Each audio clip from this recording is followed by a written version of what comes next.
Hi folks, this is Rod Charles here at Oxford High School, the Oxford High School Natatorium for a swimming and diving meet. Oxford High School against North Farmington High School. Meet's about ready to start. We're going to start with the national anthem, and I will hold off for just a moment while we announce the captains, and I'll come back to the captains. But just to give a heads up here, we start with the national anthem. Our first race will be the 200-yard medley relay. The medley relay is going to consist of 2 lengths backstroke, 2 lengths breaststroke, 2 lengths butterfly, 2 lengths breast. But right now, let's start with our national anthem.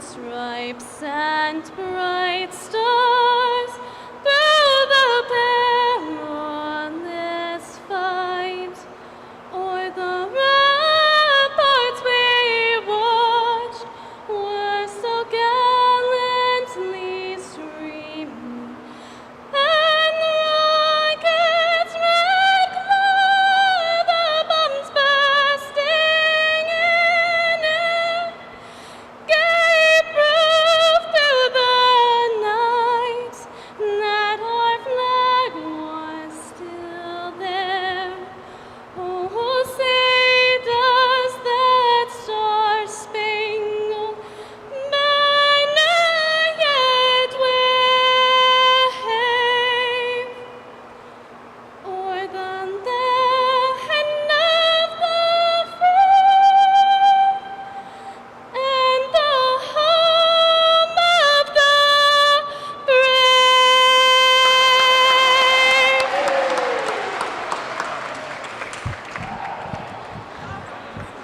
Our national anthem was done by Emily Silvis. Emily, by the way, is one of the stars of the girls' swim team this past year. That is a very difficult song to sing, so it's just amazing to hear what a great job Emily does. Anyhow, if you look across the bulkhead here, we see the timers are getting prepared. In the meet, of course, we have touch pads at the end of every lane, but we still need backup. That's the function here of the timers, and quite frankly, that's something necessary. We've had a lot of issues with our touch pads over the years. Mostly it's been ironed out, but on occasion the touch pads don't function. Now we see the swimmers coming up. This is going to be the 200-yard medley relay. I'll go through the event again, and then I'll list the names in each lane as we go forward. Once again, this is Rod Charles here at Oxford High School. And let's switch over to look at the pool and see what we have going on in our relay race. Once again, it's Oxford against North Farmington tonight. This is the medley relay, 200 yards. North Farmington is going to be in the odd lanes. So lane 1 is North Farmington, 2 is Oxford, etc. Lane 2, we have Alex Olheiser, Tyler Stresky, Rainer Rusanowski, and Tanner Saxon. I'll get the names of the other lanes as we go forward because our official's about ready to let her rock and roll. Once again, we start with backstroke. He will tell them to get in the water. And here they go. 2 lengths backstroke.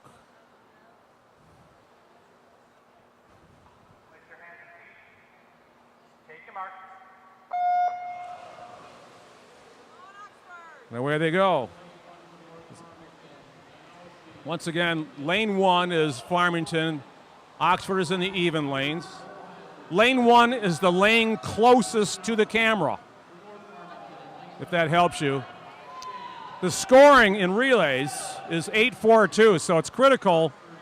You at least try to get obviously you want to get a first place, but the scoring really goes in favor of the first place team in a relay race. So Oxford has an early lead. Now we have the breaststroke, 2 lengths breaststroke. When we watch the breaststroke, we want to make sure the breaststrokers touch with 2 hands. If they don't, they get disqualified. Looks like the Farmington swimmers made up a lot of ground on that first length. After the breaststroke, we're going to see the butterflyers. 2 lengths butterfly, and just like breaststroke, butterflies must touch with 2 hands simultaneously.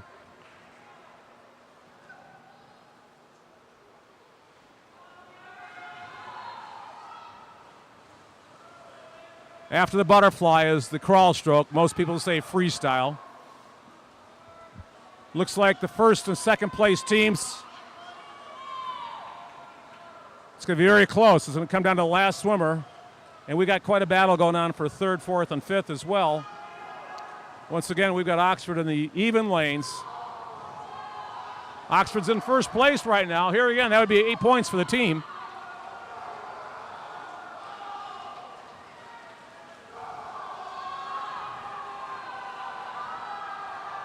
Anybody's race right now. Let's see who touches. Oxford's pulling out.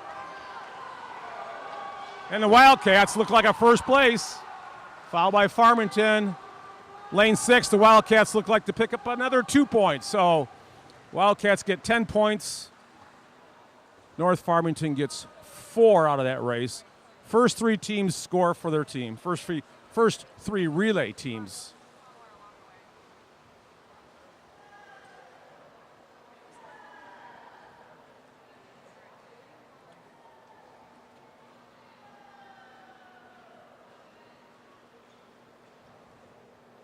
The next meet for Oxford is going to be the 21st of January down in Southfield against Lathrop High School. Lathrop will disappear after this year. This is the last year to have a Southfield Lathrop High School. The Southfield schools are consolidating. Okay, let's take a look here for our 200-yard freestyle. That's 8 lengths, crawl stroke typically. Freestyle means technically you can do any stroke you want. Butterfly, back, breast. Most people do crawl stroke because it's faster. Just like our relay, we're going to see that our Wildcats are going to be in the even lanes. That's 2, 4, 6, 8. Oxford has 8 lanes in our pool, which is nice. Many schools have 6, and there's a few out there that have only 4 lanes. Okay, lane 2. That's close to the camera here. We have Travis Butler. Lane 6, Armando Vega. Lane 7, Trenton Sabo. And in lane 8, Spencer Adamczyk. 2, 4, 6, 8. Winning time in that relay we just saw was 150.33.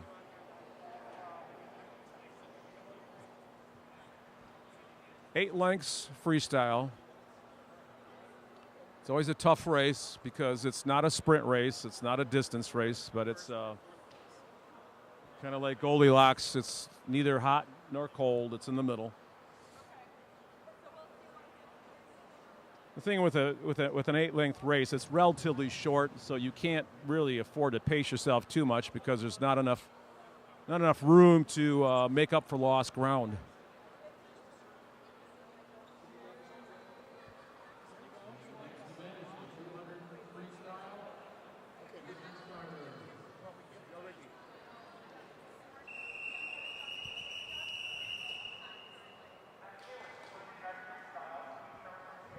Our officials calling everybody up to the starting blocks.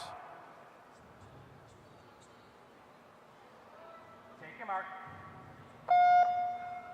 And away they go. Uh-oh.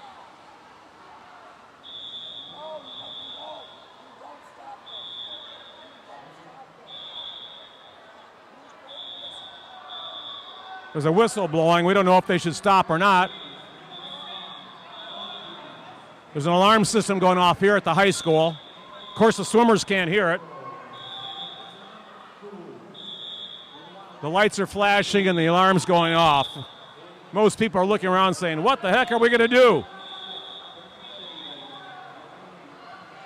In past years when this happened, it's because the popcorn machine was emitting whatever it is that the sensors pick up.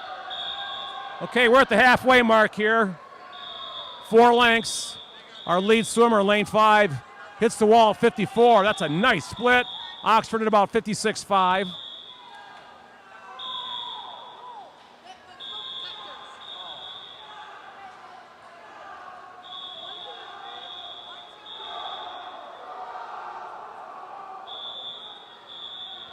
Well, this is a real screwy situation, folks. We have a fire alarm going off. Lights are flashing.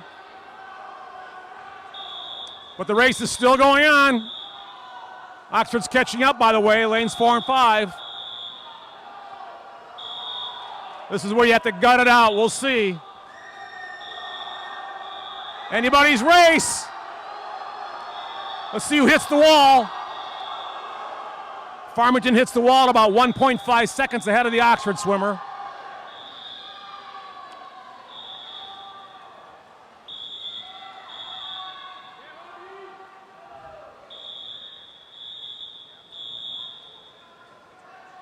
That was a great swim in lane over there.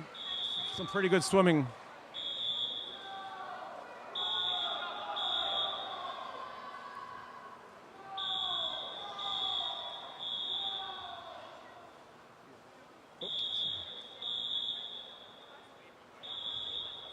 Good place of God.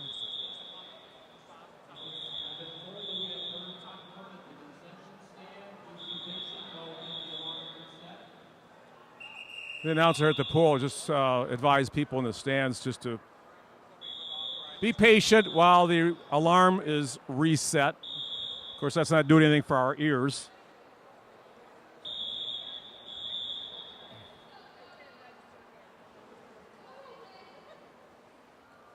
There we go. The alarm system was just shut down.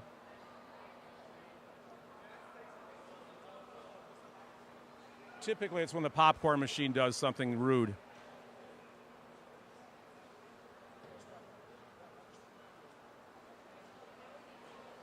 Our next race is the 200-yard individual medley, 8 lengths, of course. For the Wildcats in lane 2, Bradley Welk. Lane 4, Garrett Warren. Lane 6, Jonah Grove. And lane 8, Alex Olheiser. The individual medley is a fun race to watch. It's, as the word medley implies, it's a combination. You've got all the strokes involved with one race, so you can't be just good in one stroke. You've got to at least know something about all 4 of the strokes and the turns. It's butterfly, backstroke, breaststroke, and freestyle. So starting out with a butterfly, 2 lengths, and once again, when you watch the butterfly, you watch the breaststroke, one of the things the officials are looking for is to make sure they touch the wall with both hands at the same time. That could be an individual race like this or during the relay race. So butterflies first. Then they come off the wall on their back. 2 lengths backstroke.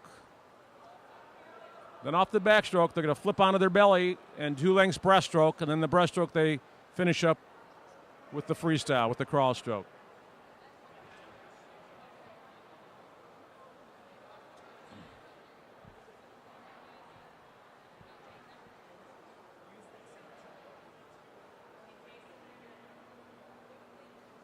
We're still trying to iron out a few things over here at the scoring table.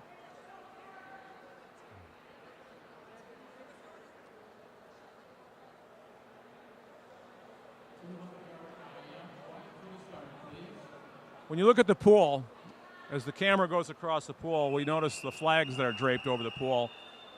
Those are not there for decorative purposes. Those are there so the backstrokers know how far they are from the end of the pool so they can time their turn. That's true again on relays, on the individual race, individual medley, and of course on the backstroke race itself. Those flags are there so they can adjust themselves where they are, their arm strokes, etc., to get ready for their turn.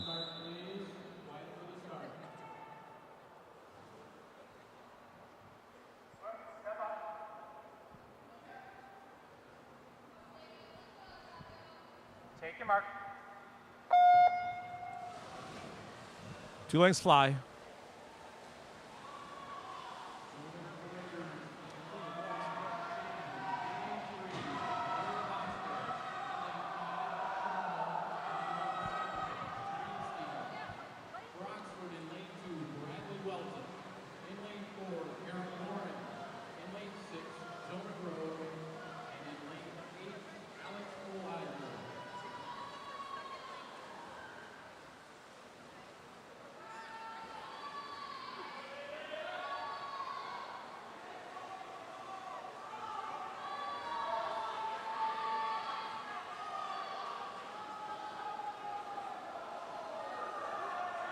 One of the relatively new phenomena in the sport of competition swimming is the backstroke turn that you just saw. Years ago they did a swivel. Nowadays you can do a somersault.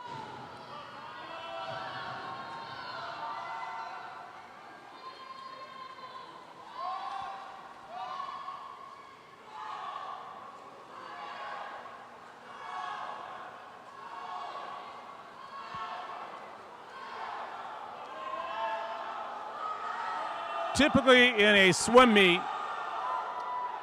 it's like watching a flock of geese.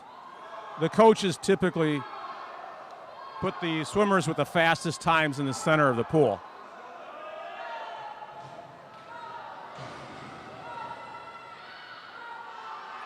Close race here for first and second. And I should say for the other.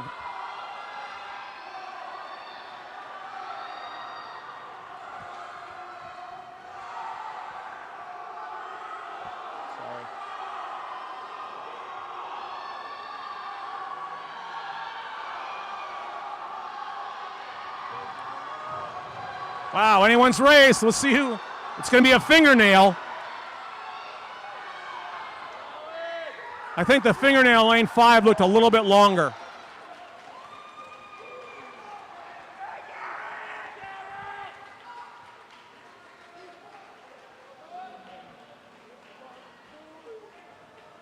So 2, 3 for the Wildcats.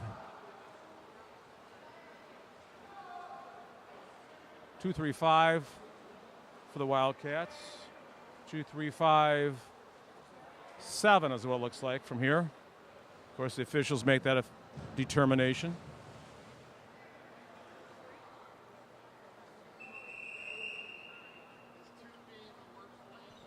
Speaking of officials, Jason Liskevich, originally from the Flint area. Jason now lives southern Oakland County. And our other official, Debbie Bunker-Plasters. Debbie lives in Lake Orion, or as we affectionately refer to that town as LO means Lower Oxford.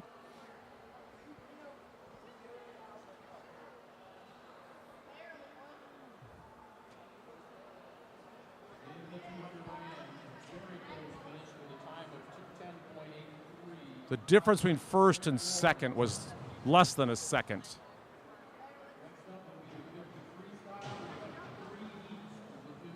.210.83 and 210.96.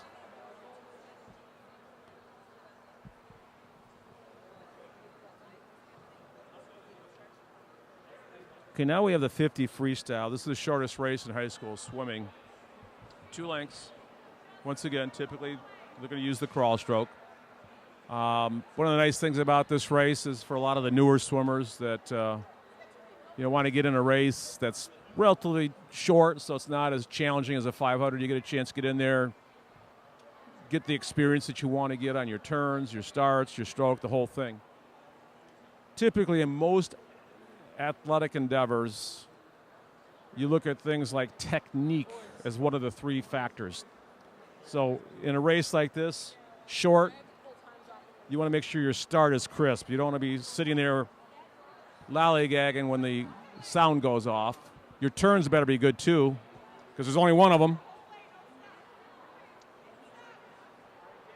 So typically in swimming, like other sports, technique is one, conditioning is another, and strength is a third. But most sports boil down to those 3 factors, and every sport has its own emphasis on one of those 3 things. In the 50 freestyle, it's very important to obviously have technique, but strength is important more so than endurance. Many times what you'll see is a swimmer who's good in a 50 race isn't that great at a 500, and somebody that's good at a 500 is not that great in a 50. The obvious exceptions are people like Michael Phelps or Mark Spitz, those kind of people.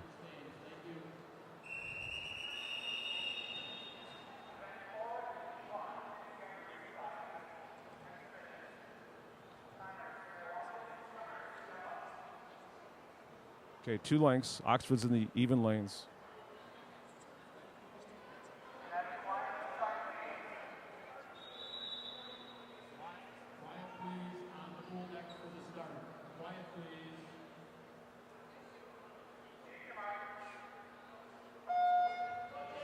Here they go.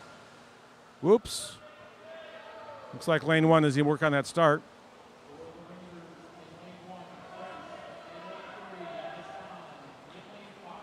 This is an exhibition race. It will not count for team points.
Here comes our second heat.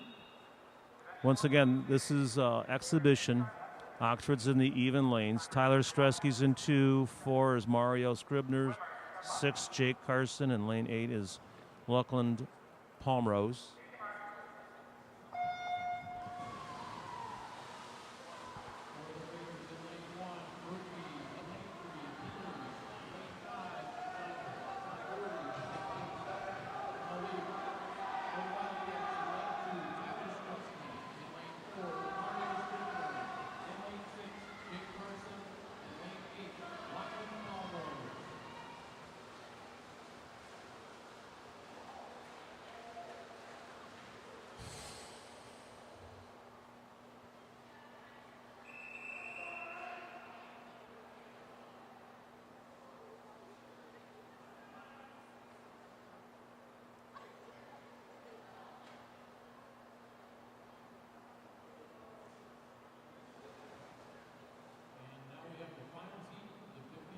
Okay, the finals. This is the third of the 3 heats in the 50 freestyle. For the Wildcats in lane 2, we have Zach Acton. 4 is Sean Terry. 6 is Michael Skepka, sorry. And lane 8, Tanner Saxon. Once again, Oxford's in the even lanes, and that's the lane. Lane 2 is the one that's closest to the camera.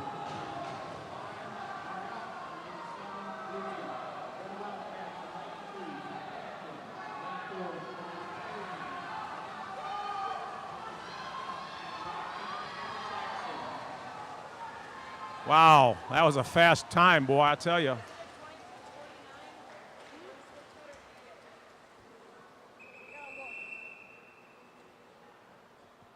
Our lane 4 swimmer did a pretty good time there, my friends. That was a 22.5 time in the 50 freestyle.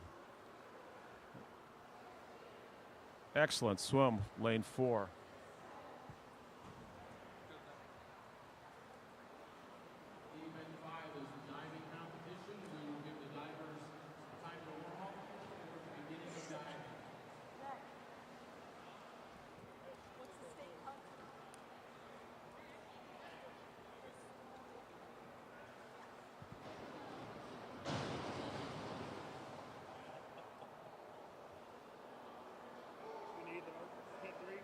That swim was 22.5 for the 50. State qualifying is 22.49, so you can't get much closer than that.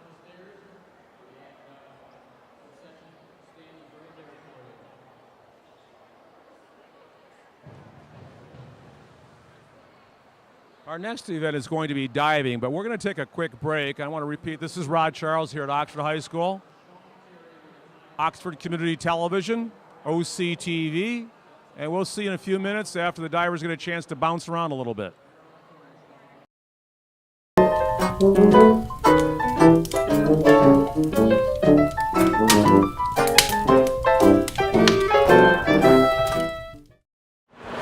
Hi folks, this is Rod Charles again, Oxford Community Television. We're at the high school, North Farmington in Oxford. We're about ready to start the diving. There are 6 dives for every diver. Tonight we have 7 divers representing both schools. That's a pretty nice group of people, 7. Sometimes we've been in the meet, so there's been 3. So I think we'll see some good diving tonight. I spoke to the Oxford diving coach earlier. He said there's a lot of experience to be had, meaning that they're relatively new divers. But we'll see how things go. As I said, there's 6 dives performed by each diver. Each dive has its own rating. That rating is called degree of difficulty, and it's a degree of difficulty multiplied by the scores of the 3 judges. So you're going to see 3 judges evaluating each dive, take their scores, multiply that by the degree of difficulty, and those are the points that each diver achieves. So each dive, 6 dives, and at the end, boom, that's how we determine the winning diver, etc., first, second, third, on the way down the line. So 6 dives, and we're about ready to start. I'm going to move aside, and let's look at the diving board. Our first diver is from North Farmington. Degree of difficulty 1.2. That's a forward dive in a tuck position. Excuse me, my name is Eli, not Eric. It's fine. Okay. Just letting Thanks you know. for letting me know.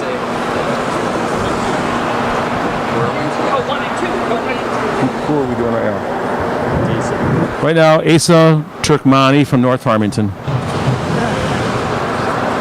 The DD on that was 1.2, and as you notice, that was a forward dive, tuck position. Ace's score is He's got his 3 scores are 3.5, 3.5, 5. Next is Josh. 5 was a little generous in my opinion. C, a forward dive in the tuck position. DMD 1.2. Josh Burr from Oxford High School. Josh is doing the same dive, 1.2 degree of difficulty. It's a forward dive tuck. Nice height off the board. 6, 5.5, and 5. 6, 5.5. Nice job.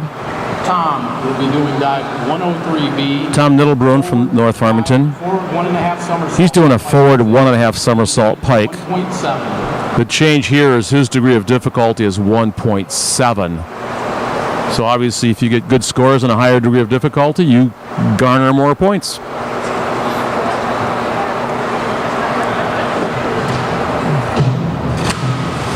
Pretty good. Obviously he went a little bit too much forward momentum there as he entered the water. Let's see what our 3 judges say. They give him a 2, a 3.5, and a 3. Kalen will do dive 101C, forward dive in the tuck position. Kalen Leon for the Wildcats is doing a forward dive tuck. 1.2 is the degree of difficulty rating on this dive.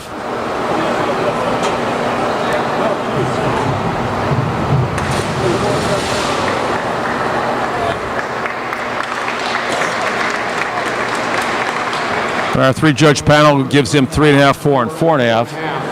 Our judges, we have a judge from each school, 1.5. and then our official is our DMD neutral judge. Our next diver, Mitchell Mulligan. John Middlebrun. 1.6, 1.5 somersault tuck.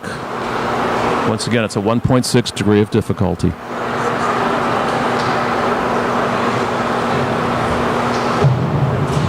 Nice dive. Good coming off the board. Could have kept his feet, legs together a little bit more at the entry there. 4.5, 4.5, 5 from our 3 judges. Forearm dive 101C. Mitchell Mulligan. Forward dive in the tuck position. DMD 1.2. The forward dive tuck, and the DD on this is 1.2.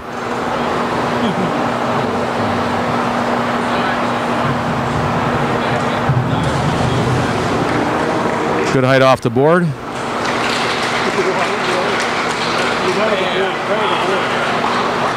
6.5. 5.5, 6.5. 6.5, Eli 5.5. will do dive 102B, a forward somersault in the pike position, DFD 1.5. Eli Quile for North Farmington is doing a forward dive, 1 somersault pike. And the difficulty rating on this is 1.5. Nice dive. Good height off the board. A little bit of a twist as he entered the water. That'll cost him at least a half point, maybe more. And our judges give him 5.5, 6.5, 6. Two dives. Asa will do dive 5111C. Asa Turkmani Forward dive with a half twist in the tuck from North Farmington's doing a 1.6. forward dive with a half twist, tuck position, 1.6 difficulty rating.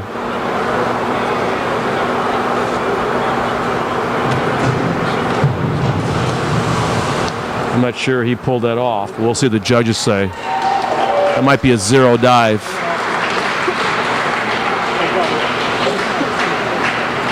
Oh, they gave him a 4, a 3.5, and a 3.5. I wasn't sure he got all the way around. 102C, that's a forward. Josh Burr for the Wildcats doing a forward dive with 1 somersault, tuck position. 1.4 is our difficulty rating.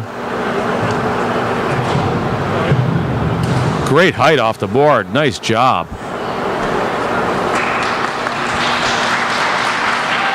Young man has some potential on that dive. 5.56. Tom is doing dive 104C. It's a forward double somersault in the tuck position. DFD 2. Tom Middlebrun for North Farmington. Forward with 2 somersaults tuck. 2.2 degree of difficulty. Our most difficult dive so far this evening. Wait a minute. Hold on, Hold please, hold please. The official's coming over and says, let's check that dive. What happened is in advance. Okay. So, did they come in? They were going in. Guys are shooting out to the name available. We have a technical malfunction at the scorer's table. The Oxford diving coach is coming over to lend a helping hand. A little disconcerting for our divers. They're all standing at the board ready to roll, and all of a sudden he's told to hold up. While we're holding up, the diving board is made out of steel. Some people have asked if it's fiberglass. Nope, that's steel.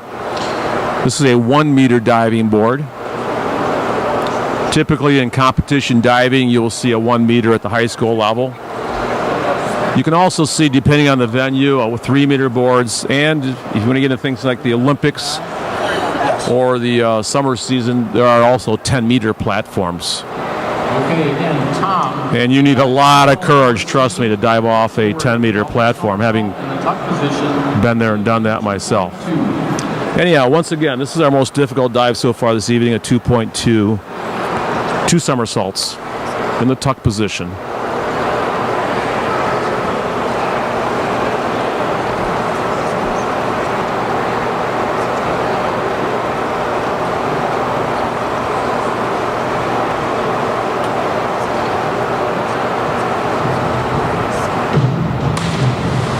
Got both his somersaults in a little, didn't get a chance to straighten out as much as you'd like to. He gets a 2, a 4, and a 5, so we don't have a lot of harmony there with our judges. 102C, it's a forward somersault in the tuck position, DFD 1.4. Okay, Kaylin Leon from Oxford is doing a 1.4 dive. It's a forward dive with 1 somersault in the tuck position.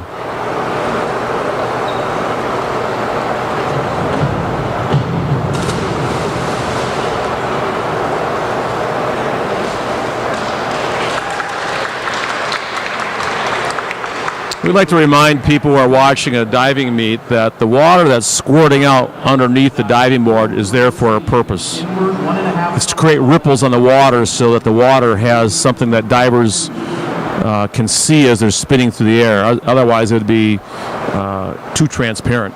Anyhow, our next dive, we've got John Middlebrun from North Farmington doing a 2.2 difficulty dive, 1.5 somersaults Inward, of course, if you look at him.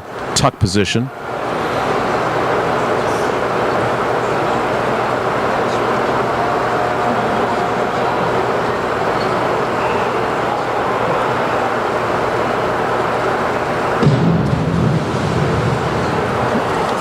I'd call that an okay dive. A little more height, he might have had some time to get his legs straightened out behind him.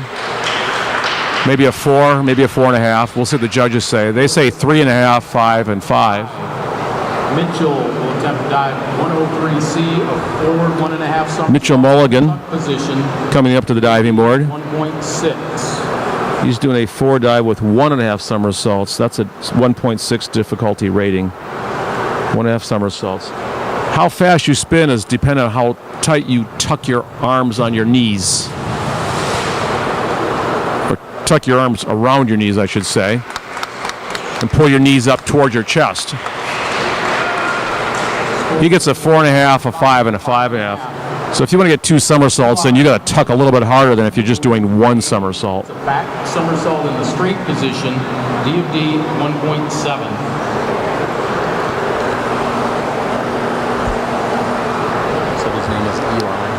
Eli Weil from North Farmington is doing a back dive with a somersault, straight position, 1.7.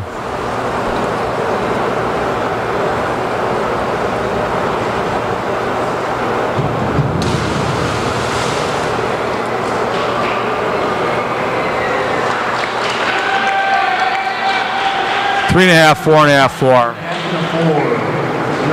Our math majors will call that an average of 4. Dive 102C, a forward somersault in the tuck position, D of D 1.4. Okay, our third round.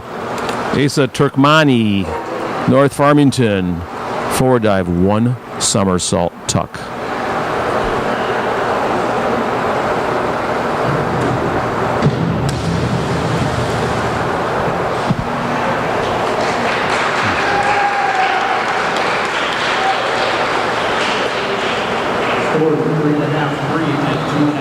Three and a half, 3, 2.5. Dive 103C is a forward 1.5 somersault. Josh Burr for the Wildcats is coming up. He's on the board. Forward 1.5 somersaults. Started out pretty good. He just didn't straighten out before he entered the water.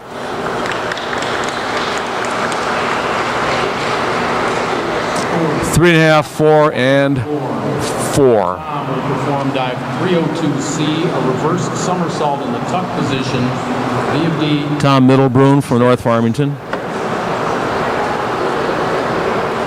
Reverse dive, 1 somersault tuck. Reverse dives are challenging because you get on the diving board, come off the board, and bring your body back towards the diving board. You reverse your body in mid-flight. Oop. Didn't look like a reverse to me. So 1.6 and 5.5. and it's 5, 5.5, 5.5. Will perform dive 103C, a forward 1.5 somersault in the tuck position, D of D. Caitlin Leone for Oxford. Forward dive, 1.5 somersaults tuck. Once again, watch the knees pull up toward the chest and the hands grab around the knees.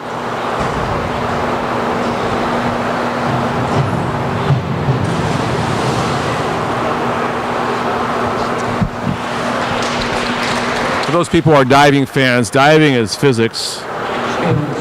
That fulcrum on the side of the board, that would be adjusted depending on the weight of the diver and the type of dive they are doing. Forward double somersault in the tuck position, D of D 2.2. Our next diver, John Middlebrun, forward dive, 2 somersaults, tuck position. This is a 2.2 difficulty rating.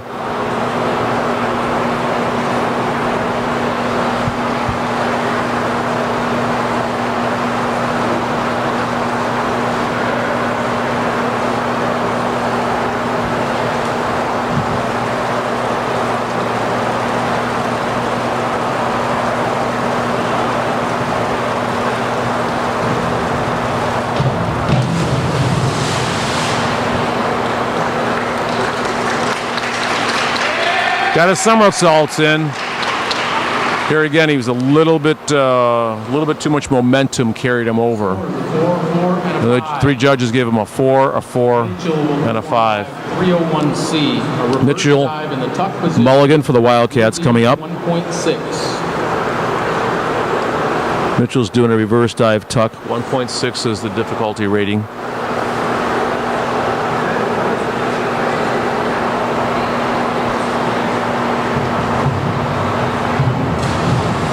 Wow, great height off the board.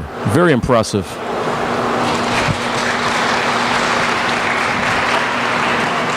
5.5, 6, 5.5. You know, the season goes on, and these guys keep working with the coach. I can see some pretty high scores coming. DFD 1.4. Okay, our next diver is our buddy Eli from North Farmington doing an inward dive tuck, 1.4 difficulty rating.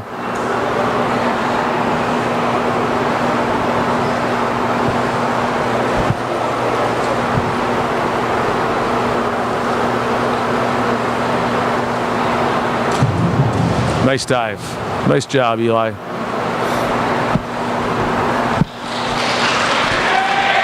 And the judges agreed. They gave him a 7, a 6, and a 6. We are halfway through. That 7's the highest score we've seen tonight. We'll perform dive 201A, back dive. Asa Turkmani DFD 1.7. from our friends Southern Oakland County, North Farmington.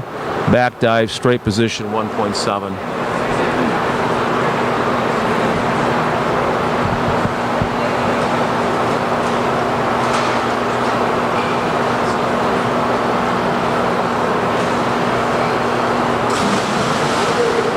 I think that looks like the fall over dive.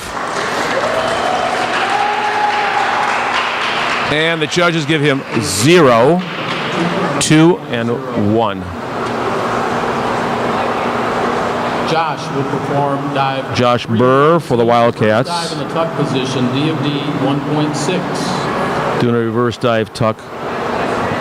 Difficulty rating is 1.6. Nice dive. Nice dive. I'm thinking 5.5. Let's see what the judges say. Well, 4, 5, I'm sorry, 4, 4.5, and 4.5. Tom will perform dive 201A, a back dive. Tom Middlebrun for North Farmington. DFD 1.7.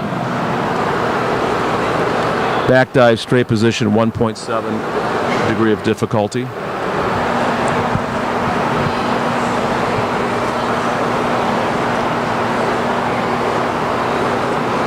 Tom's had a difficult time tonight getting clean entries.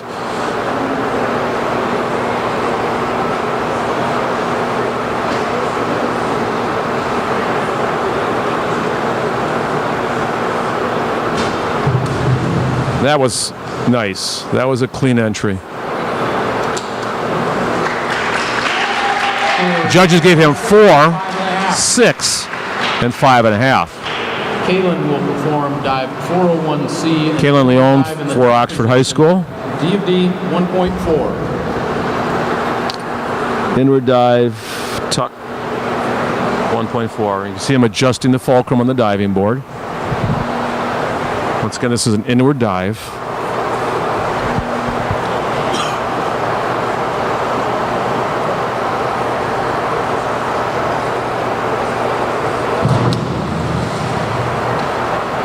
A little bit of a twist there. 2.5, 3, 2.5. 3 and a 2.5. John will perform John Middlebrun. 302C, a reverse somersault in the tuck position. From North Farmington High School. 1.6. Reverse dive with a somersault. Tuck position, 1.6.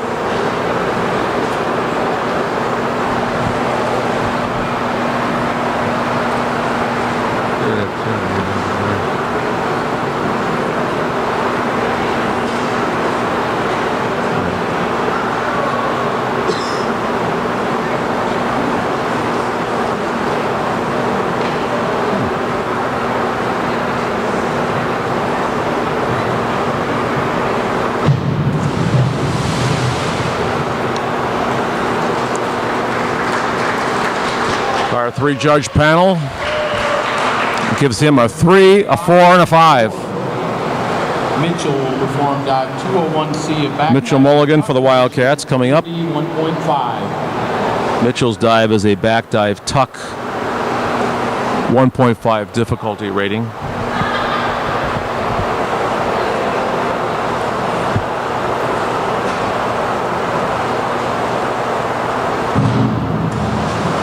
Wow, so impressive to see the nice height he gets off the board and that great entry.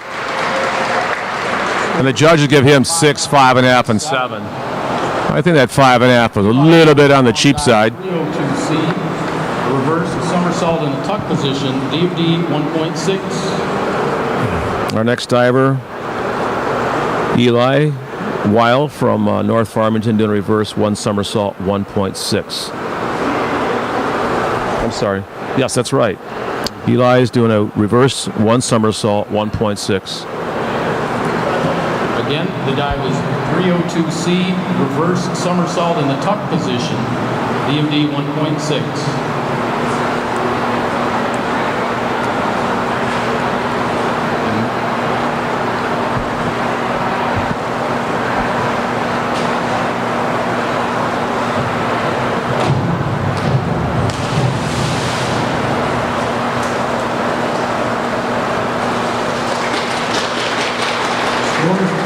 Four, 4.5. 5, 4.5. This is round 5. Asa will perform dive 401C, an inward dive in the tuck position. Asa DFD 1.4. Turkmani for North Farmington. His 5th dive. Inward dive, tuck position, 1.4 difficulty rating.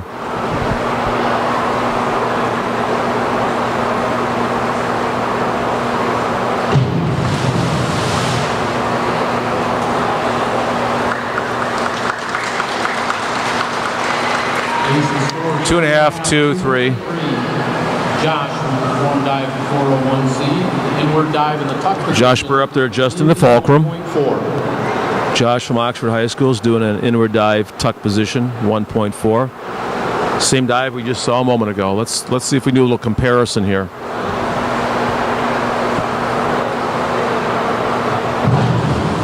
Much better dive, quite frankly. Not perfect. It came a little bit over. But a better dive. 4.5, 2.5, 4.5. I don't know where that 2.5 came from. Perform dive 202C, back somersault in the tuck position, DFD 1.5. Okay, our next diver is Tom Middlebrun from North Farmington, doing a back dive 1 somersault tuck. And the difficulty rating for Tom is 1.5.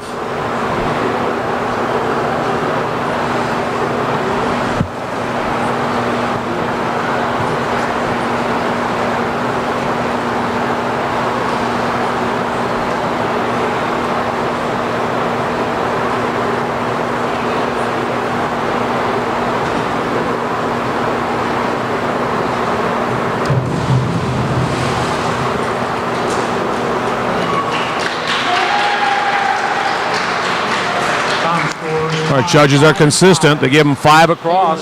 5, 5, 5. 201C, back dive in the tuck position, DFD 1.5. Caitlin Leon. Back dive tuck. 1.5.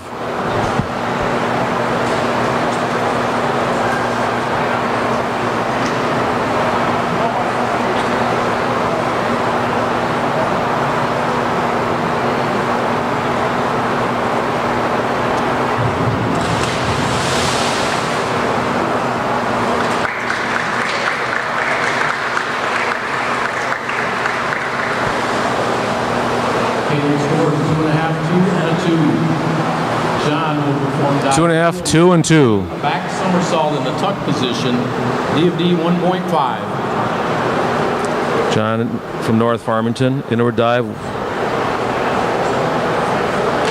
Sorry, doing a back dive, 1 somersault, tuck position.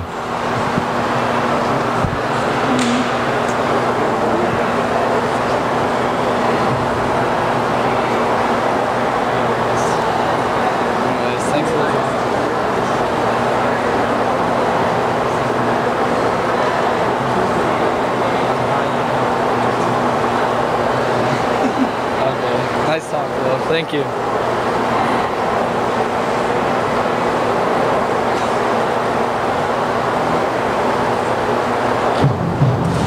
Good dive. And the judges,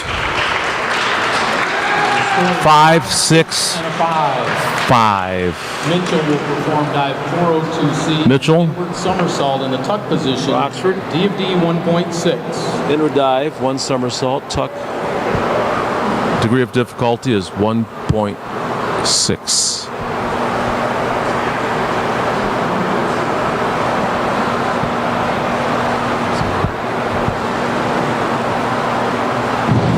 Nice job. Nice dive. First year diving. All of the Oxford guys are. Score 5.5. 5.5, 6.5, 6.5. Eli Young man got some good points on that. 3C, a forward 1.5 somersault in the tuck position. Eli Weil for North Farmington, his 5th dive out of 6. Forward 1.5 somersault tuck, 1.6 difficulty rating. So here again, he's doing 1.5 somersaults. He's going to tuck, pull his knees up toward his chest, grab on with his hands. You want to get enough height off the board to allow yourself to spin.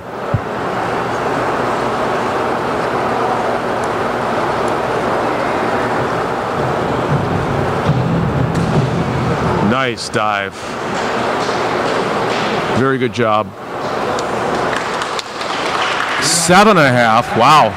7.5, 7, 7.5. There's our highest 3 scores of the evening. Final round of dives. Josh will perform dive 201C, a back dive in the tuck position. Josh Burr 1.5. for the Wildcats. His last dive tonight. A back dive, 1.5 degree of difficulty.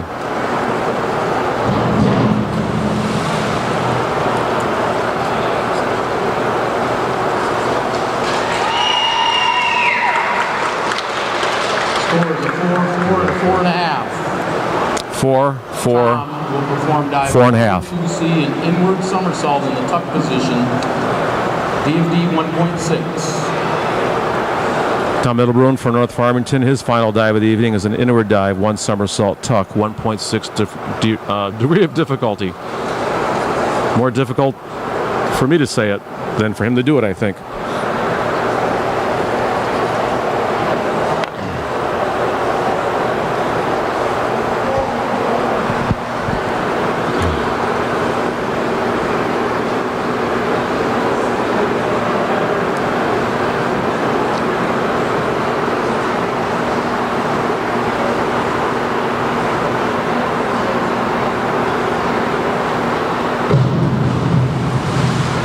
He needs a little bit more height off the board. Cuts himself a little bit, not enough slack. Anyhow, judges give him 4.5, 4.5, 4.5.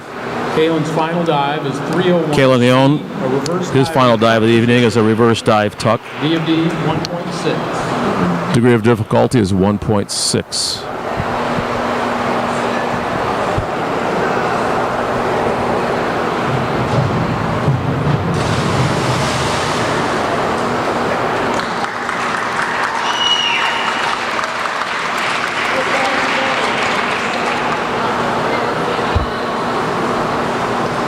Kalen scores 3.5, 4, and a Kalen's got a 3.5, a 4, and a 3.5. 5121D. John Middlebrun for North Farmington, his 6th dive. Free position.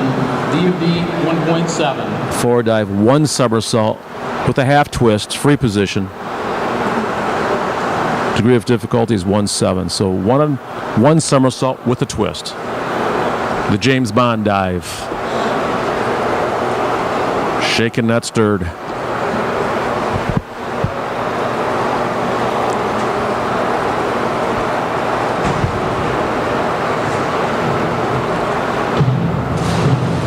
Good job. Good dive. 5, 5.5, and 5. Mitchell's final dive is 403C, an inward 1.5. Mitchell Mulligan coming up The tuck position.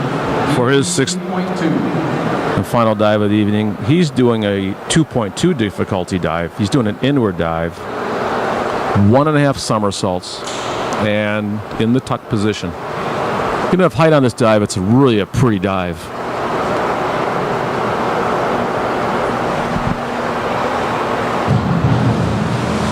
Nice job. Didn't get enough room to straighten his legs out. No judges will mark him down, but 4, 4, and 4.5. 104C. And now we have our final diver, Eli, while DB 2.2. for North Farmington. Eli's doing his most difficult dive of the evening. He's doing a forward dive, 2 somersaults, tuck position. Difficulty rating is 2.2.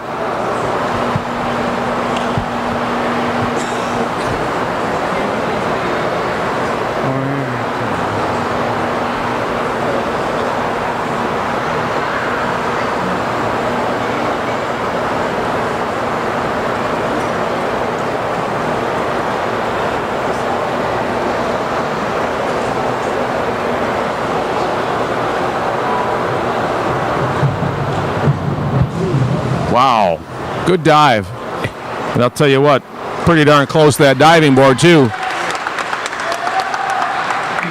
Well, we have a spread here in the diving scores, 3.5, 5.5, 6. Well, right now we're going to take a little break, and I'm going to see if we can grab the North Farmington coach, maybe talk with him for a minute, Mike Harfoot. He's assisted by Megan Katzenstein, and the diving coach is Tom Papp. But we'll grab Mike for just a minute here. Right now he's talking to the Oxford diving coach. The Oxford coach is, let me mention that right now, Jackie Rank is the head coach, assisted by Anna Charnstrom and John Pearson.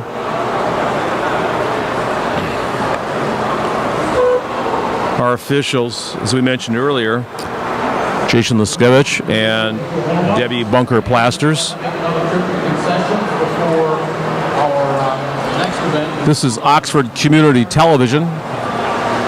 John Ochins and Ashley working the camera tonight. This is Rod Charles with the microphone.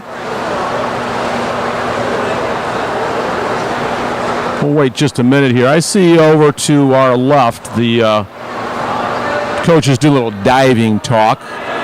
We'll give them a minute. If they don't finish up in a timely fashion, we'll try to catch them on the downside. I would like to get a chance to ask the officials some questions too, but right now what they're doing is they're double checking everything.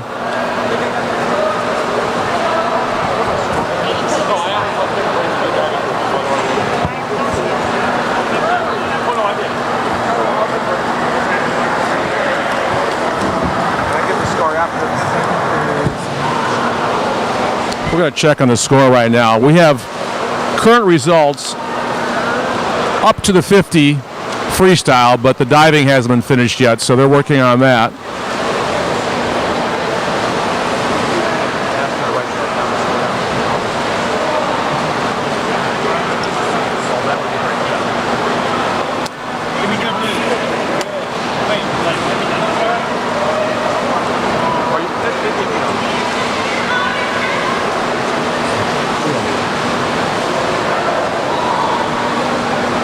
Well, I think what we're going to do, I'll give them another 10 seconds or so, but it looks like we have some pretty intense diving conversation going on over there. So if we want to do a 10-second countdown, we'll see if they finish up or not. Over here at the scores table, we've got both our officials and the scores folks looking at the scores of the meet. We don't really know who's ahead at this point. And they did say they got all the scores tabulated up through the 50-yard race. That was the race preceding the diving. And right now they're double-checking the diving scores. So anyhow, this is Rod Charles. We'll sign off for just a few minutes and we'll see what happens. All right? Take care.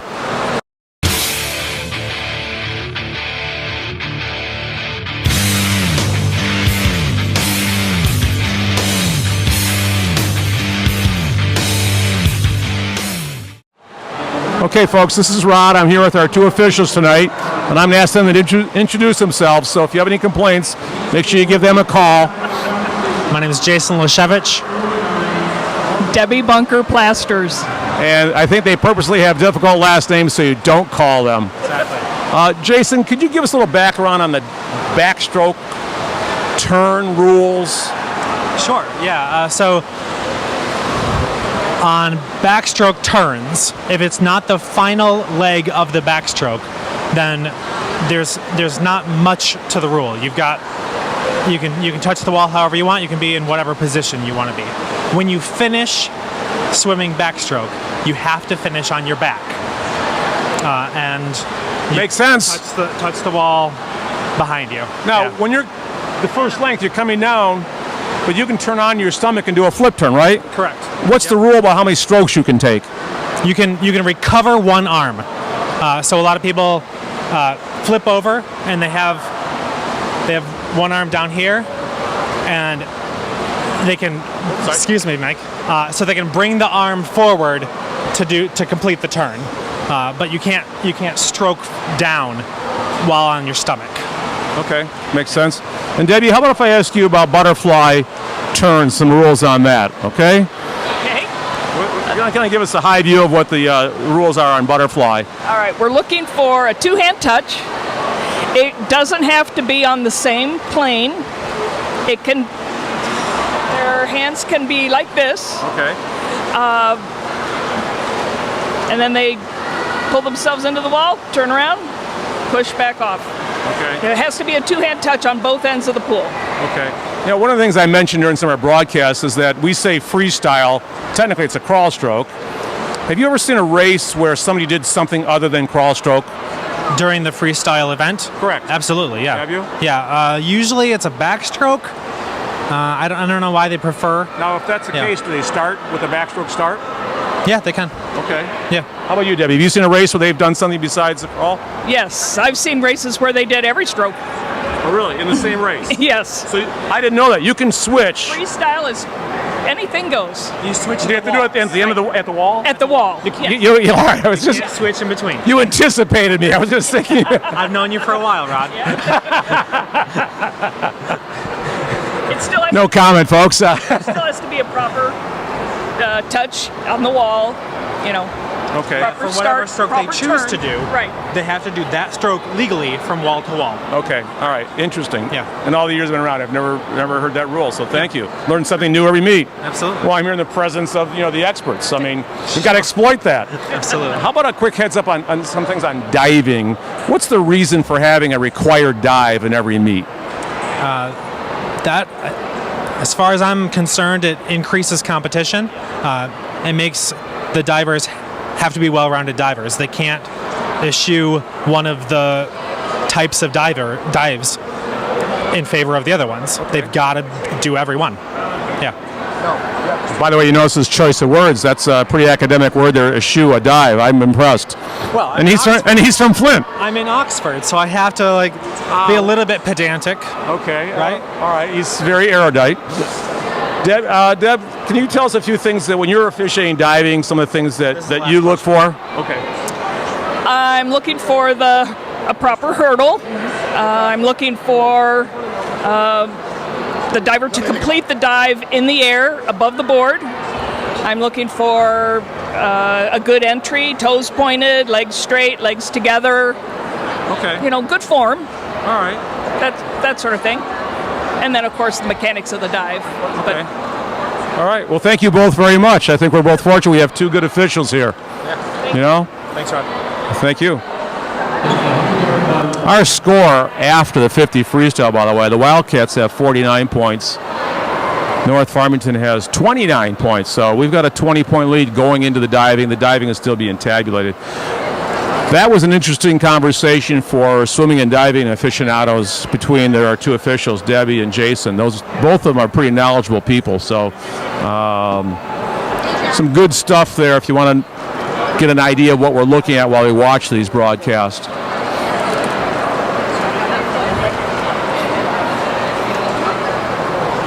Okay, we're getting ready for our first race. We're getting everything ready. The timers are coming up here. It's the butterfly, and as Debbie just mentioned, we want to look for a two-hand touch. They don't have to be in the same plane, but they have to be two hands simultaneously. Stands for the start of each. Oxford's in the even lanes. We have Trenton Sabo in 2, Armando Vegas in 4, 6 is Lucas Cerno, and lane 8, Bradley Welk. 4 lengths butterfly.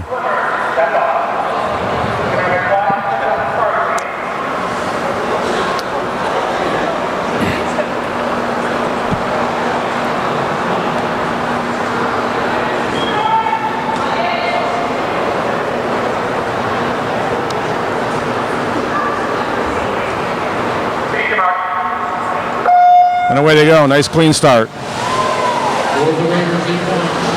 You notice on both sides of our pool, the 2 officials that we were just speaking with are walking along the side, watching for the turn, also watching the kick, because that dolphin kick for butterfly, those feet need to stay together. You can't do a flutter kick, otherwise you're disqualified.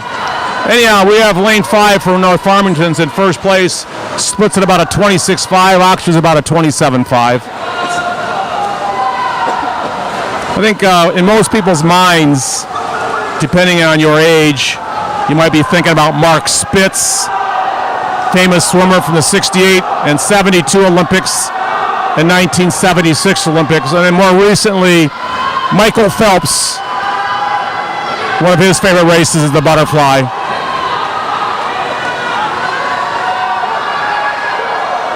Looks like about a 58.5 for first place in lane 5. We had some pretty good times here across the board. Remember, the score going into the diving was 49 for the Wildcats and 29 for North Farmington. Our winning time in that race was 58.5. Second place was 1 minute flat. Well, I shouldn't say 1 minute flat. 1.3. We all know that getting down to the 10th of a second is critical in swimming.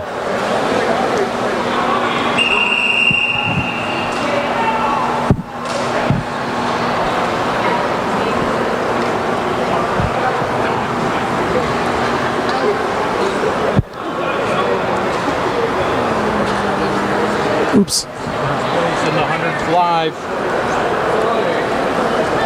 First place in the 100 fly from North Farmington, Austin Abro with a time of 58.55. Next event. Our next race. The 100-yard freestyle. 100-yard freestyle. It's 4 lengths crawl stroke. And as we were just saying with the officials, you can do any stroke you want. And you can mix it up as long as you do it at the turn. That's something new. I've never heard that before. Let's take a look at our Oxford swimmers in the even lanes. Remember, lane 2 is the one closest to the camera. We have 3 heats of this race. In lane 2, Thomas Mitzel. Lane 4, Lachlan Palmrose. Lane 6, Paul DeAngelis. And lane 8, Ben Plotnick. 4 lengths freestyle.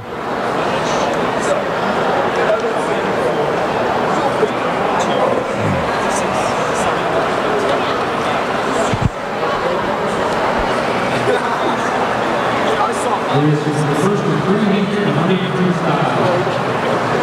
Please under that in the stands. Thank you.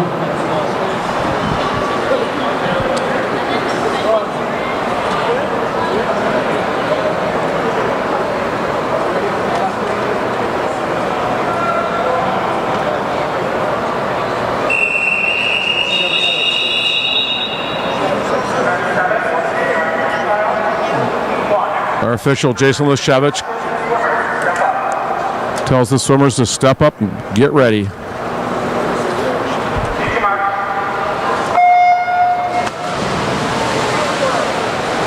this heat for the Raiders, in lane 1, Pandit. In lane 3, Schultz. Lane 5, Peters. Lane 7, Hassan. In lane 8, Plotnick. For the Wildcats, in lane 2, Thomas Mitzel. In lane 4, Lachlan Palmrose. In lane 6, Paul DeAngelis.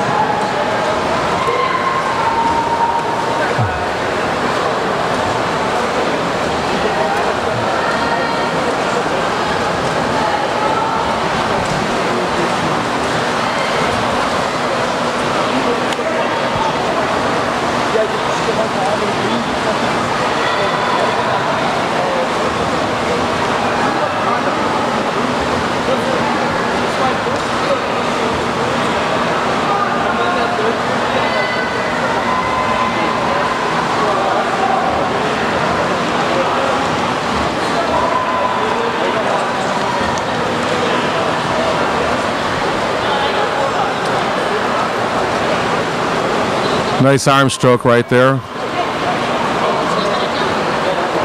When you watch the freestyle, or as we call it, the crawl stroke, as far as the technique, some of the things you want to look at is you want to see that the elbows are up high in the sky as they're making their stroke. Those elbows should be up high. They shouldn't be draping across the water or dragging across the water. You also want to see fingertip entry. You don't want to see the elbow dragging in first. You see that usually when someone's tired out. They just can't get their arms high enough. So when we watch these freestyle races, like we have the second heat coming up here, take a look to see the elbows are up high as they come across, fingertip entry. And then what happens in the water, which we can't see on camera, but the arms kind of pull in an S shape underwater.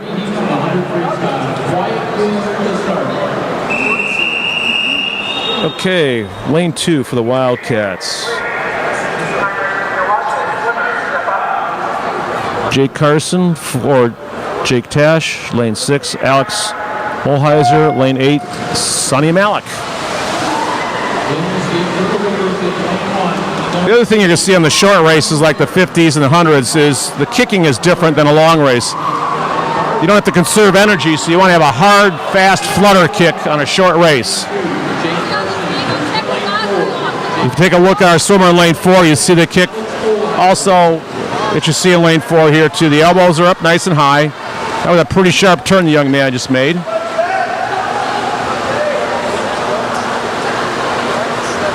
Elbows high, the face should be down in the water. One of the things that all swim coaches work on is keeping the face in the water, and you want to blow air out through your nose and your mouth.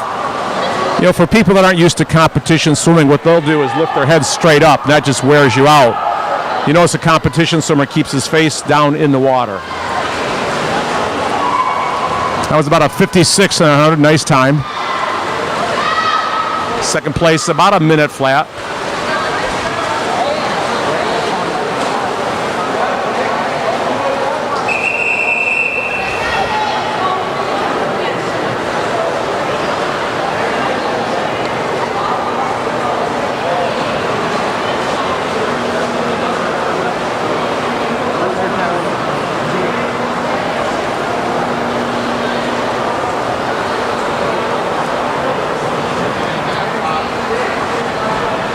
Once again, this is Oxford High School against North Farmington, the North Farmington Raiders.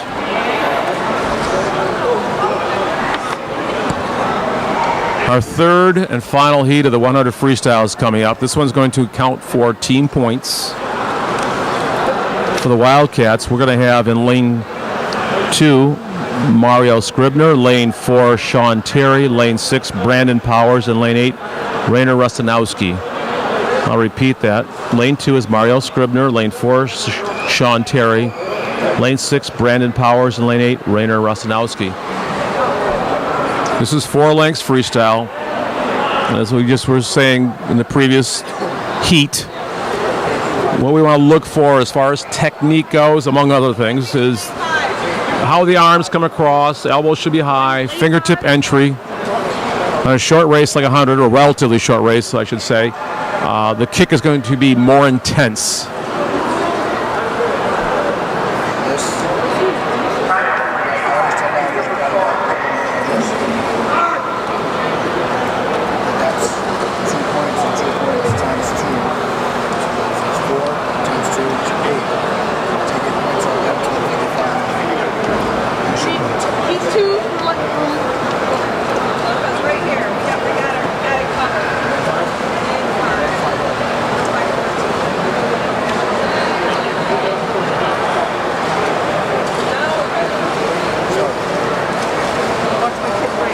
This is the varsity heat, the 100-yard freestyle. Quiet, please, for the start.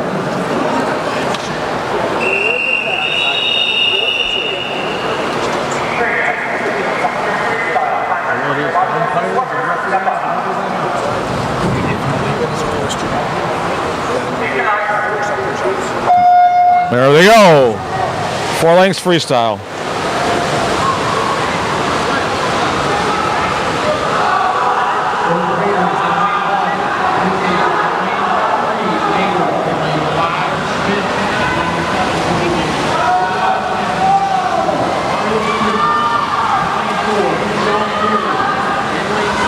Sean Terry hits the wall at about a 24.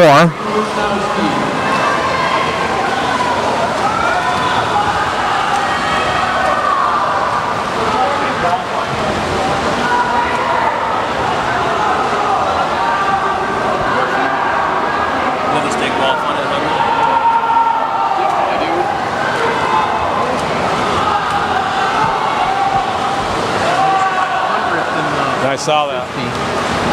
So D1, 103 is 48.99 state qualifying. Didn't quite get it. He hit a 49.98. I mean, anytime you go below 50 seconds, it's a pretty awesome swim.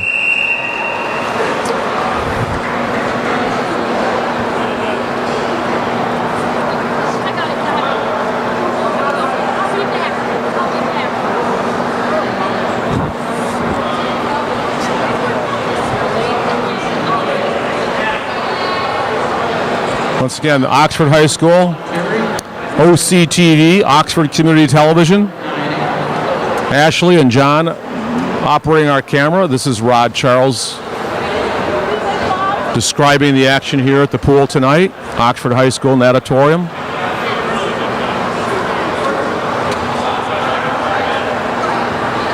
Or as we like to say at OCTV, Oxford, Michigan, home of the Lone Ranger.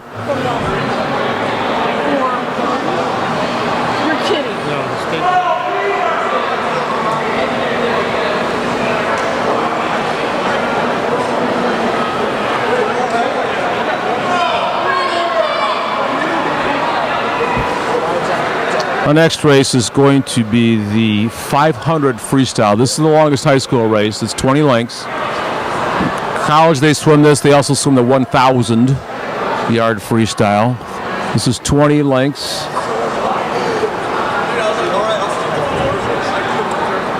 Obviously, in a race like this, some of the effort in coaching is helping the swimmer determine the appropriate pacing. You know, we're all different, so some people go out strong and hope to hang on. Others start out slow and then catch up from behind, but a little bit different for everybody.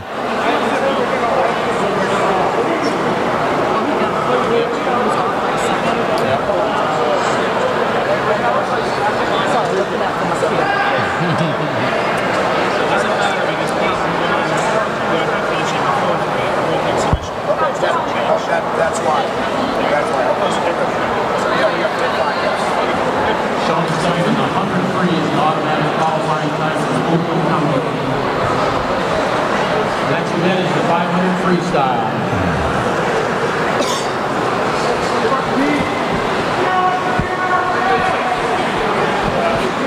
Quiet, please, for the start of the 500 free. Thank you. 500 freestyle is coming up.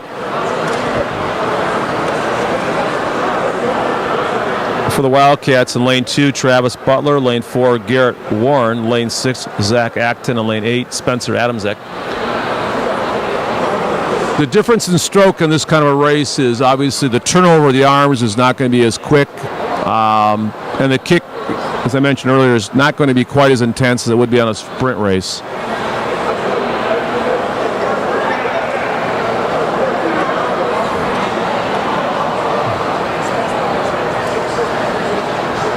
Looking at the far side of the pool, you'll notice that each swimmer has a teammate down there. At the far side, they have a large placard with them. That's to help keep track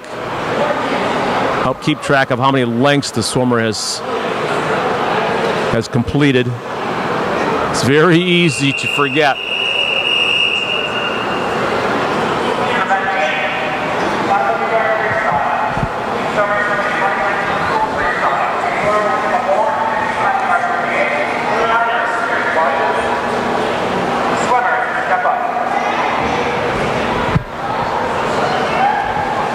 For the start, please.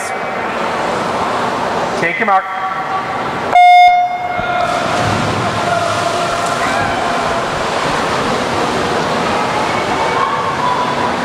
As our official just indicated, the lead swimmer is alerted when he has 2 lengths to go when the horn is shot off. Years ago, they would use a pistol a blank would shoot blanks, but they use a pistol to the meets. Obviously, in today's world, that's not something we see around schools or want to see around schools. So we use the air horn nowadays.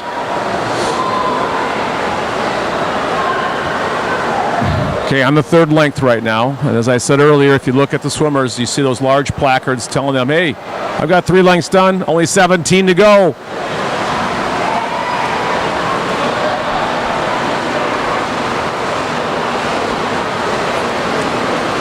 Oxford Community Television, AT&T Uverse, and Charter TV.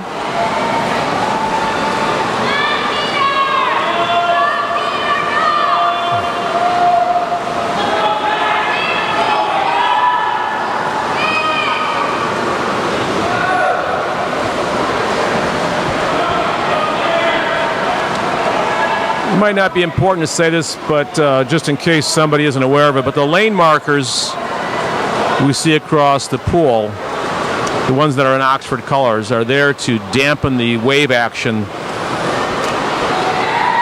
And dampen means dampen, it doesn't mean eliminate. Over the years, there's been different designs to try to minimize how one lane won't interfere with another lane.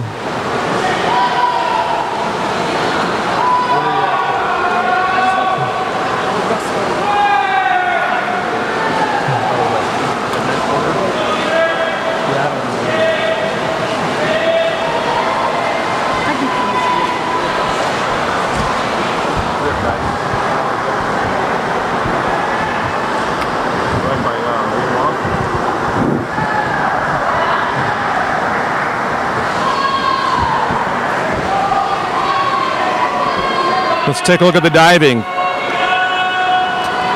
So it looks like we have in first place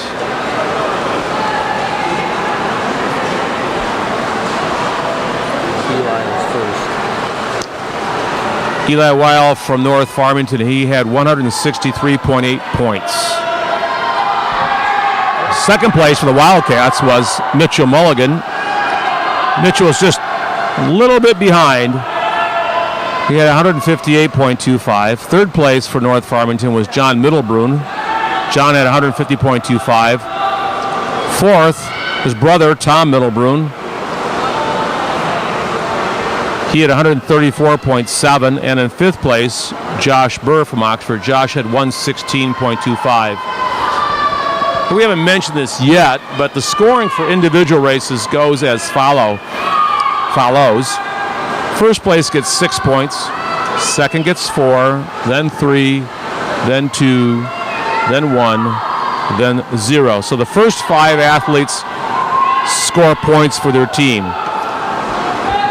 And as we know, we have an 8-lane pool. So the first 5 get team points, and the scoring again is 6, 4, 3, 2, 1, and then zeros.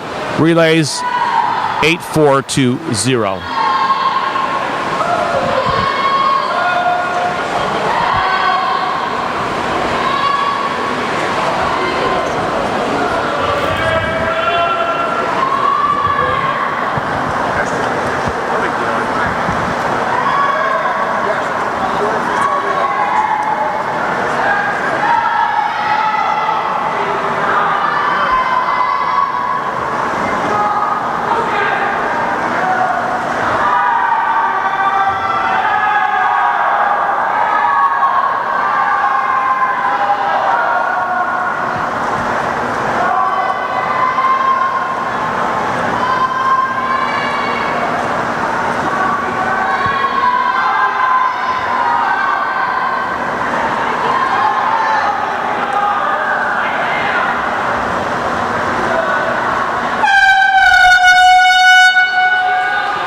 So our lead swimmer has 2 lengths to go.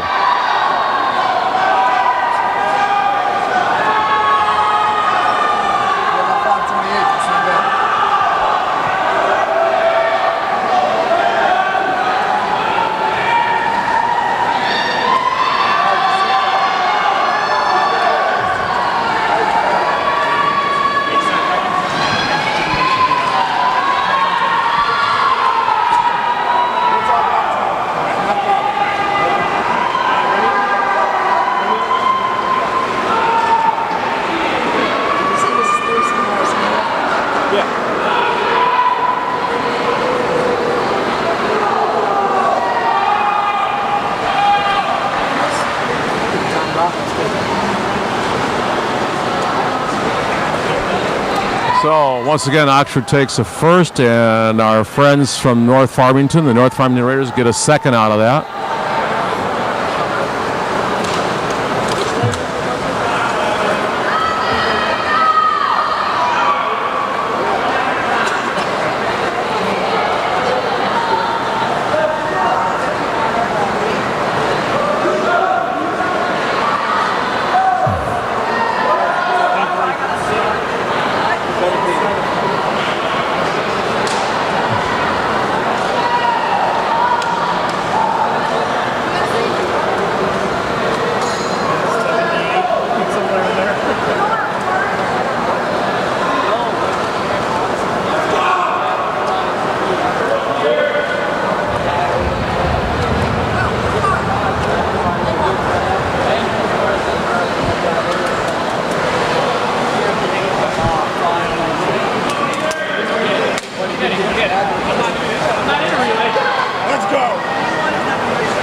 Okay, we're getting ready for a relay race. One of the fun things in swimming there's always a relay race. We have the 200-yard freestyle relay coming up.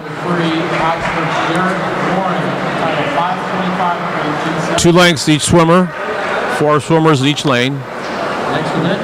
The North Farmington Raiders are in the odd lanes. The Oxford Wildcats are in the even lanes.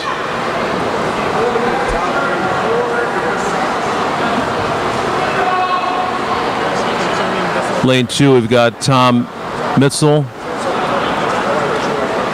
Bailey Streeter, Lokeland Palmrose, and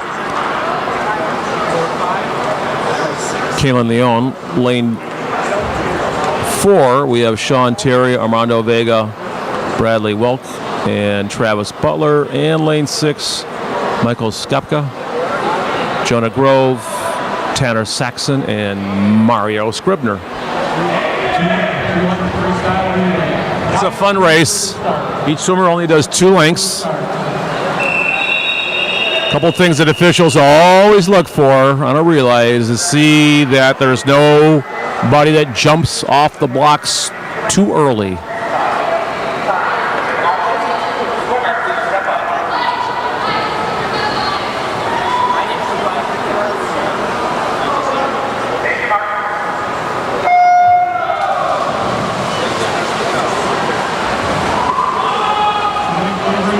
Here again, these short races, as we were saying earlier, that kick is going to be an intense kick. It's an all-out.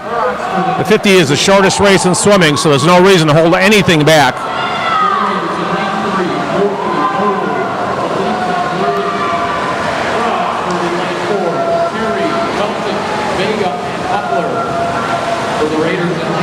Big lead by the Wildcats.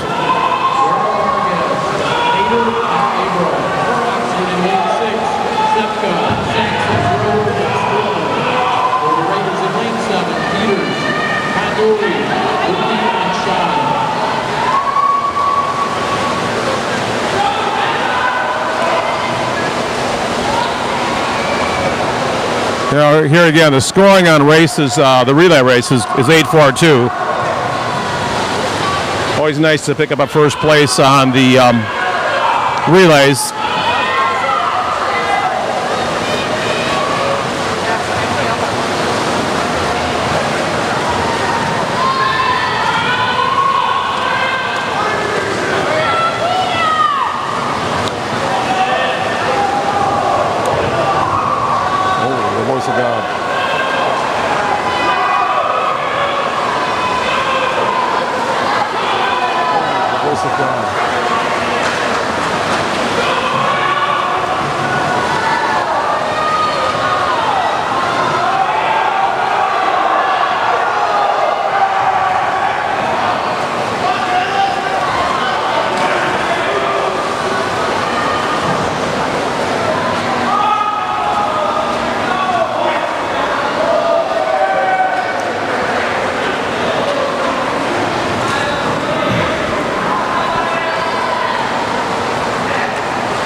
State qualifying in the 200 was 131.79. Oxford's time was 137.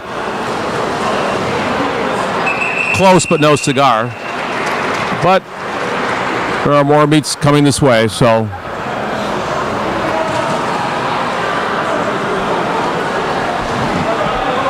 Next up is the 100-yard backstroke. All right, now we are on to the backstroke. And if you recall earlier, our official Jason was telling us some of the rules on backstroke. Winning team in the 200 free relay from Oxford, Sean Terry, Bradley Weltic, Armando Vega, and Travis Butler. 4 lengths backstroke.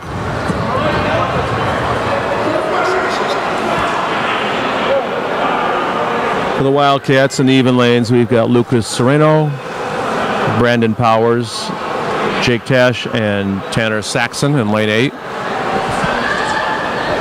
By the way, in that previous race, the 200 freestyle, the official just announced that lane 7 had a DQ, a disqualification. One of the swimmers left the blocks too early.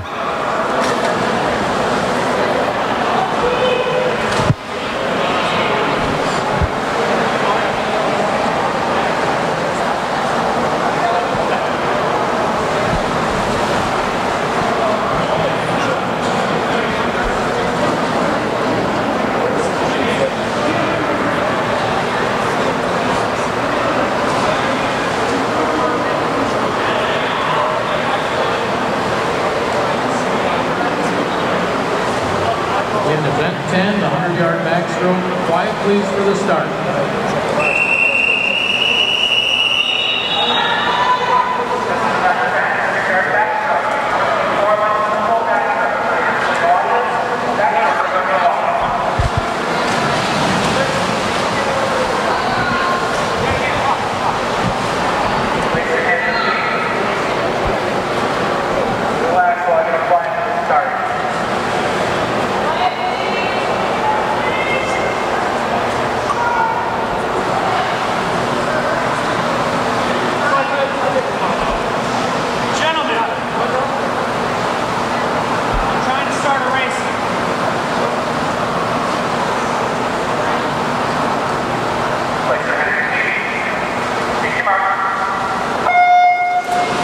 Okay, 4 lengths backstroke. And as we mentioned earlier during the meet here, the flags across the pool are to help the backstrokers know how far they are from the end of the pool. Wildcats in lane 2, Lucas Sereno. In lane 4, Brandon Howard. In lane 6, Jake Tash. In lane 8, Tanner Saxon.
next race will be the breaststroke. 4 lengths breaststroke.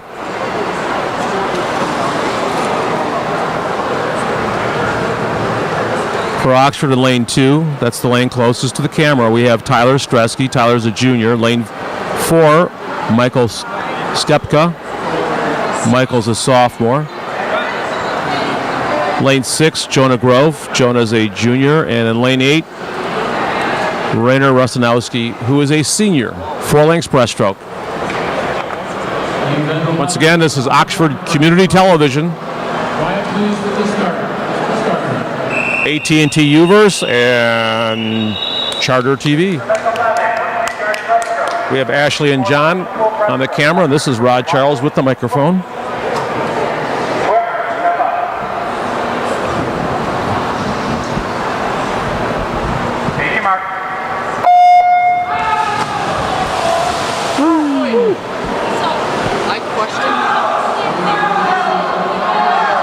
Oxford Wildcats and the North Farmington Raiders.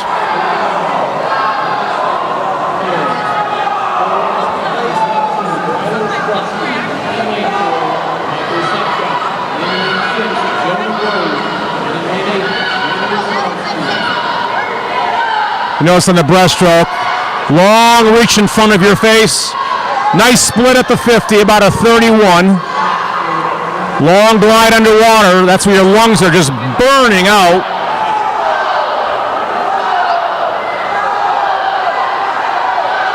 Some people call it a frog kick. In competition swimming, you don't want a kick that's too wide. You want it narrow and sharp.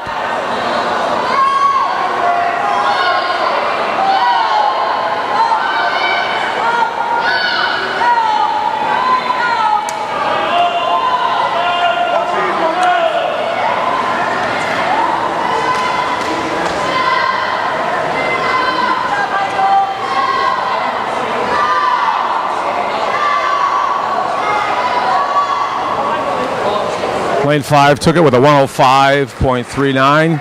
Second place, the Wildcats, 108.57.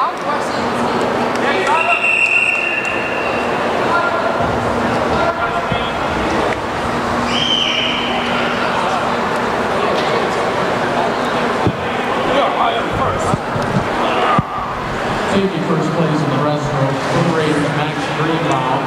Final event, 400-yard freestyle. We are down to the grand finale here at Oxford High School. 400-yard freestyle relay. I think it's safe to say at this point, without knowing the official score, that the Wildcats have won this meet. You can't hear?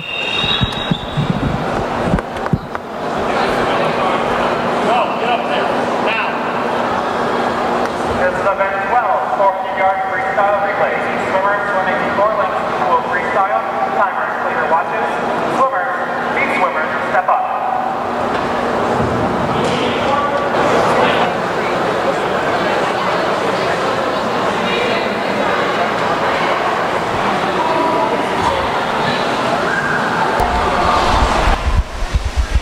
Okay, last race of the evening. We've got the 400 freestyle relay.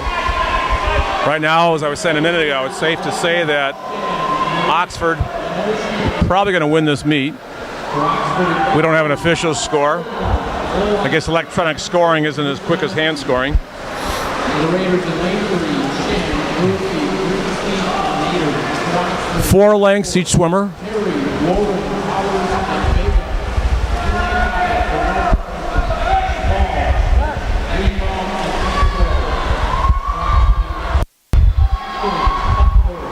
Hello?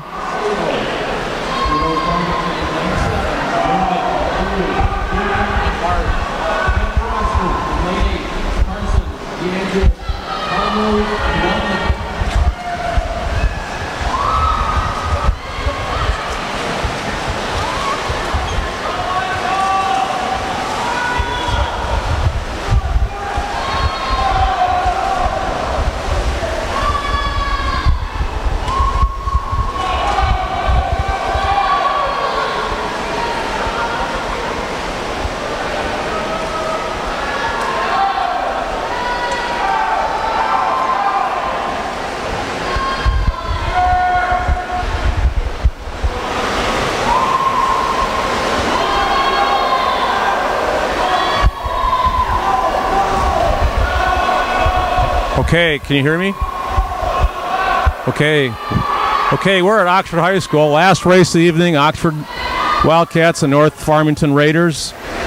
Last race, the 400 freestyle relay. I'd say regardless of how this event turns out, I'd say the Wildcats have won the meet. We don't have an official score yet. Electronic scoring systems don't ever seem to work very quickly around here.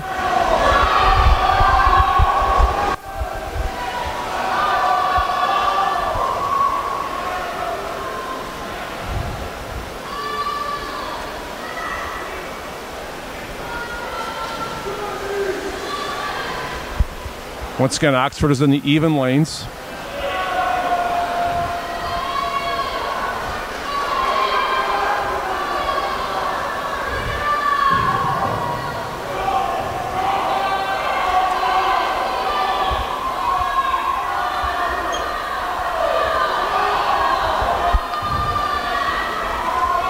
It's Ashley and John on the camera. This is Rod Charles. This is Oxford Community Television, OCTV.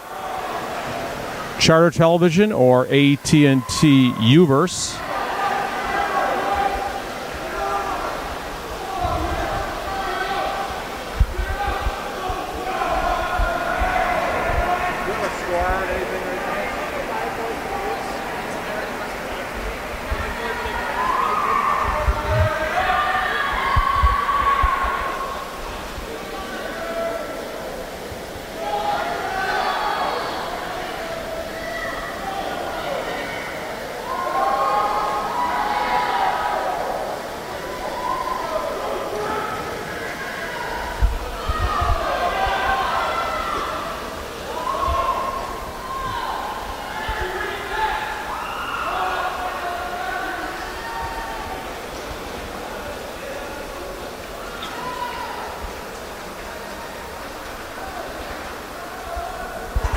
Well, folks, I just checked. We still don't have an official score for the meet, but as I mentioned a moment ago, just knowing that the score earlier was 49-29 after the 50 freestyle, and then just doing some quick mental math, I say Oxford handily won this race, this meet tonight.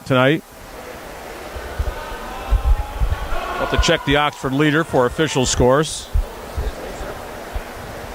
Our next meet is January 21 away at Southfield Lathrop. As I mentioned earlier, that school is scheduled to be closed. Just like in Farmington, they're looking at closing Farmington Harrison High School. The next home meet, January 28th against Ferndale's team. That's January 28th against Ferndale, 6 o'clock here at Oxford. That will be the last home meet of the year, kind of early, January 28th. Following that, we'll have the county meet, and then away meets against Troy Athens and Stony Creek, and then the OA Blue League preliminaries are going to be on the 24th through 26th of February, followed by the state regionals for those who qualify for state. Once again, this is Oxford Community Television, Oxford High School versus North Farmington High School at Oxford High School Natatorium. Take care. We'll see you around the pool.